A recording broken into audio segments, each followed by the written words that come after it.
बच्चों आज हम लोग पढ़ेंगे बायोकेमिस्ट्री में जो है हमारा यूनिट है जिसमें हम लोग ऑर्गन फंक्शन टेस्ट के बारे में देख लेते हैं। पहले बहुत छोटा यूनिट है, जल्दी से खत्म भी हो जाएगा, जिसमें रीनल, लीवर और थायराइड के बारे में आपको उसमें पढ़ाना है। ये 1 घंटे का चैप्टर है पर आपको 15-20 मिनट में खत्म हो जाएगा, बहुत बड़ा चीज नहीं है। इसमें देखिए biochemical parameter and normal value आपको उसमें बस पढ़नी है। क्या क्या?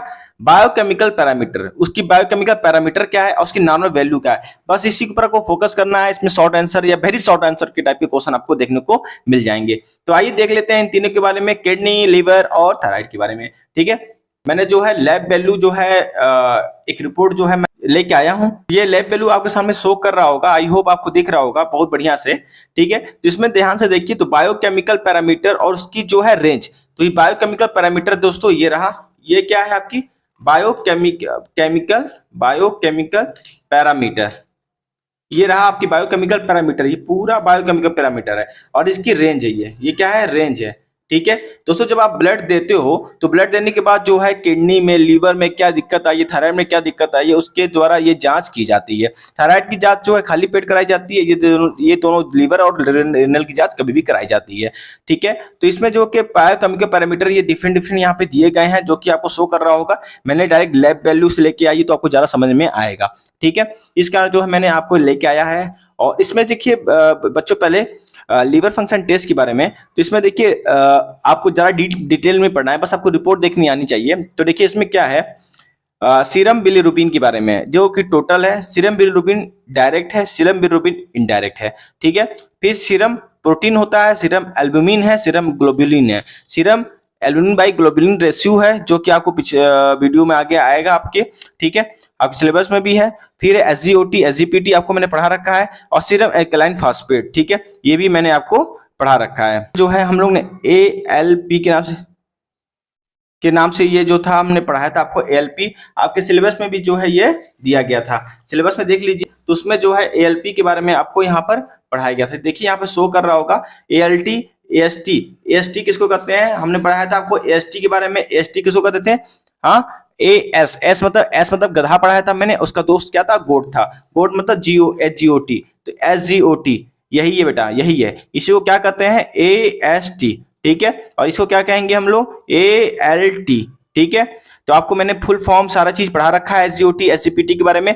और उसके बाद जो अल्कलाइन फास्फेटेज के बारे में भी हमने आपको एएलपी के बारे में भी पढ़ा रखा है। तो ये सारी चीजें जो है आप जाके देख लीजिएगा। ठीक है, तो ये सारी चीजें जो है आपको लीवर फंक्शन टेस्ट में देखने को मिलती हैं। ठीक है, अब इसकी बात करने हैं बच्चों, तो लीवर सीरम बिलिरुबिन के बारे में बात करने हैं। तो ये सब चीजें जो होती है ना, ये जो जांच जो होती है आपको जॉन्डिस के आइडेंटिफाई के लिए पता करते हैं कि इसको किस टाइप का जॉन्डिस है, क्या पढ़ा है, तो उसके अकॉर्डिंग कौन सी जॉन्डिस इसको हो सकती है। इसमें जो है इसकी रेंज जो होती है, मैंने आपको एक रेंज पढ़ा रखा है। उस रेंज में जो है बुक टू बुक डिफरेंट करता है लैब वैल्यू। तो उसकी लैब वैल्यू जो है आप अपने ओर से लिख भी सकते हैं ये एग्जाम में, और उसके अकॉर्डिंग जो है आप जो स्टैंडर्ड बुक को फॉलो करते हैं वो है, तो ये लैब वैल्यू भी आप याद कर सकते हैं। इसमें कोई दो राय नहीं है, ये भी लैब वैल्यू आपको चल जाएगा काम। ठीक है, तो इसमें देखिए सीरम बिलिरुबिन की बात करने, तो टोटल जो इसकी रेंज होती है 0 से लेकर 1.2 के करीब आपकी, जिसमें कि बायोलॉजिकल रेफरेंस इंटरवल है। ठीक है, रेंज है उसकी पैरामीटर है। अब इसकी रेंज देखिए, डायरेक्ट की रेंज क्या है? 0 से लेकर 0.4 है, और इनडायरेक्ट की क्या है? 0.2 से लेकर 0.7 है। फिर बात करें बच्चों सीरम प्रोटीन की, सीरम प्रोटीन कितना होता है? 6 से लेकर 8.3 होता है। ठीक है, फिर देखिए ग्लोबुलिन का रेंज यहाँ पर दिया गया है 2.5 से लेकर 3.5। फिर एल्बुमिन बाई ग्लोबुलिन का रेशियो जो है आपका दिया गया है यहाँ पर। ठीक है, यहाँ पे देखिए ये रहा, हाँ रेशियो। ठीक है, तो यहाँ पर रेशियो जो छोड़ दिया गया है। इसकी रेंज जो है लैब वैल्यू इन्होंने नहीं लिखी है, जिसकी डिफर करती है। एसजीओटी की रेंज मैंने बता रखा है कि जो है 40 हो सकती है, और एसजीपीटी की जो है 45 तक हो सकती है। ये 32 लेते हैं, ये 40 लेते हैं। इनका जो है ये अपनी बुक जो है प्रेफर जो भी किए होंगे उसके अकॉर्डिंग इन्होंने लिखा है। ठीक है, आपको जो मैंने पढ़ाया है वो भी आप यहाँ पर रेंज अपनी ओर से मैनिपुलेट करके लिख सकते हैं। ठीक है, तो कोई गलत नहीं होगा, क्योंकि आपकी बुक जो मैंने पढ़ा है उस डेविडसन की बुक का रेंज मैंने लिखा है, सत्यनारायण की बुक का लिखा है, तो वहां से आप उस बुक का रेंज यूज कर सकते हैं। एल्कलाइन फास्फेट का भी मैंने जो रेंज लिखा था वो भी आप लिख सकते हैं, या 240 तक अप टू होता है, वो भी रेंज यहाँ पर लिख सकते हैं। तो इसमें बहुत बड़ी दिक्कत की बात नहीं है। ठीक है, तो ये सब चीज आप देख रहे होंगे। इसमें देखिए दोस्तों, तो एसजीपीटी 298.5 है। ठीक है। तो यहाँ पर कुछ अप्रॉक्स लगता है कि इसकी रेंज बहुत ज्यादा हाई है। तो यहाँ पर एसजीपीटी क्या होता है, एसजीपीटी आपको मैंने पहले ही पढ़ा रखा है कि एसजीपीटी जो होती है आपकी लिवर रिलेटेड डिसऑर्डर हो सकती है, लिवर रिलेटेड प्रॉब्लम कॉज कर सकती है, ठीक है। एसजीओटी भी जो होते हैं लिवर रिलेटेड डिसऑर्डर हो सकती है, लिवर रिलेटेड प्रॉब्लम कॉज कर सकती है। तो एसजीपीटी यहाँ पे बढ़ा हुआ है, मतलब कि यहाँ लिवर रिलेटेड कुछ प्रॉब्लम हो सकती है मे बी, ठीक है। इस कारण जो है इसकी वैल्यू बढ़ी हुई आई है, ठीक है। तो ये सारी चीजें आपको देखने को मिल सकती है। और यहाँ पर देखिए यहाँ पर जो है आपको जो है पैरामीटर ये बस आपको याद करनी है, जिसमें कि आपको serum bilirubin direct indirect protein albumin globulin ऐसे आपको ये पैरामीटर याद करनी है। उसकी रेंज आपको एक बार देख लेनी है, ठीक है। ये जो आपका रिजल्ट जो है कि सब में अलग अलग चेंज होके आता है, ठीक है। यहाँ हाँ और चीज है और दोस्तों, तो यहाँ पर देखिए यूनिट आप जरूर याद कर लीजिएगा। जैसे सीरम बिलिरुबिन का टोटल है तो mg/dl में होता है, डायरेक्ट mg/dl में होता है, ग्राम पर डीएल में जो है आपका प्रोटीन का है तो प्रोटीन होता है, और आईजीओटी एसजीपीटी एएलपी जो है आपकी इंटरनेशनल यूनिट पर लीटर में होती है। तो ये चीज जो है याद कर लेगा, ठीक है। तो ये यूनिट होती है, ये भी आपको भूलना नहीं है, इसको भी याद करके रखिएगा, ठीक है। तो ये रहा आपका लिवर फंक्शन टेस्ट।